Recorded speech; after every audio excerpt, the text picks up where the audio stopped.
3 वाक़यात ऐसे कराची में रिसेंट पास में हुए हैं। एक रेस्टोरेंट में बच्चों ने खाना खाया और वो इस दुनिया से चले गए। फिर एक जगह पे एक फैमिली, उसके 5 शायद फैमिली मेम्बर्स थे, बच्चियों समेत, उसकी बहन समेत, और वहाँ पर उन्होंने कीड़े मार अद्वियात या दूसरी चीज़ें ऐसी रखी हुई थी पॉइजनस, और वो सोए और वो इनहेल करके उनकी डेथ हो गई।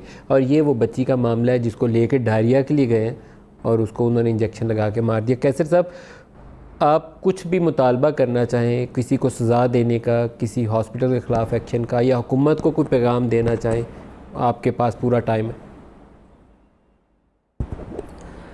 अच्छा सर, मेरी जो सबसे पहले जो एक हम्बल रिक्वेस्ट है जिस तरफ मैं आपकी तवज्जो दिलाना चाहता हूँ, वो बुनियादी ये कि देखें, संडे 15 अप्रैल को एफ़आईआर कटती है और उस एफ़आईआर काटने से 1 घंटा पहले शदीद प्रेशराइज़ किया जाता है। वो वीडियो भी सब लोगों के सामने आई है जिसके अंदर मुझे कहा जाता है कि अगर आपने एफ़आईआर काटी, अगर आपने अपनी बेटी के मफलूज होने पर फर्स्ट इन्वेस्टिगेशन कराई तो नुकसान आपका होगा। ये किसने कहा आपको? मैं बदकिस्मती से कैसे नाम लीजिए उसका। ये एसपी ताहिर नूरानी थे जिनके खिलाफ फिर बाद में एक्शन हुआ।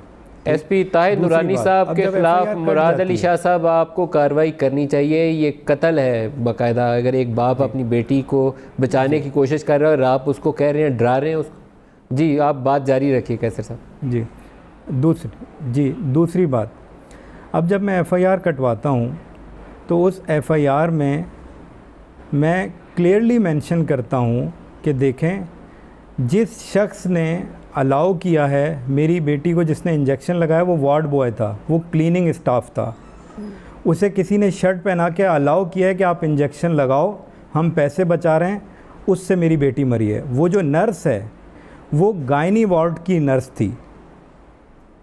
उस नर्स को किसी ने यहाँ अलाउ किया था कि तुम वो भी देखो और तुम पीड्स डिपार्टमेंट में भी आ जाओ। तो जिनके लिए वो पैसे बचा रहे थे, मैंने एफ़आईआर में क्लियरली मेंशन किया है कि मैनेजमेंट है रिस्पॉन्सिबल।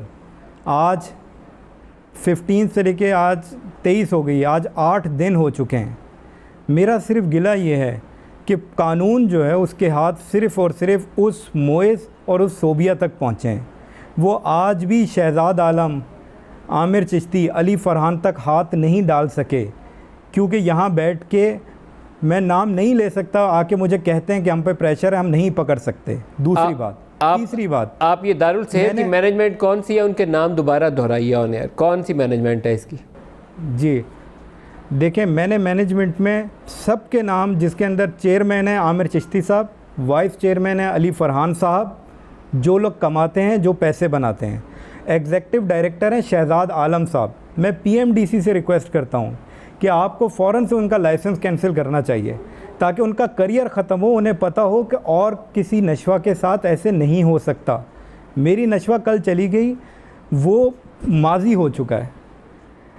अगली बात, इस बात पे, इस सारे वाक़ये के दौरान, ये मेरा घर है, बहुत सारी सियासी शख्सियत आई हैं, मुझसे मिली हैं, मज़म्मत, अफसोस, ये तस्वीरें, मीडिया ब्रीफिंग, सब कुछ हुआ है। लेकिन नट शेल क्या है कि कोई भी अब तक उन पर हाथ नहीं डाल सका है।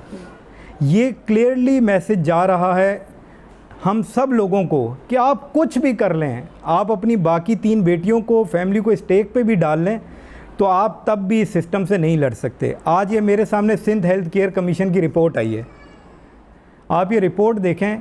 इस रिपोर्ट में सिंध हेल्थ केयर कमीशन ये कहता है कि हमारे पास मैंडेट है कि हम हॉस्पिटल को इमीडिएटली बंद कर सकते हैं, लेकिन हम बंद नहीं कर रहे।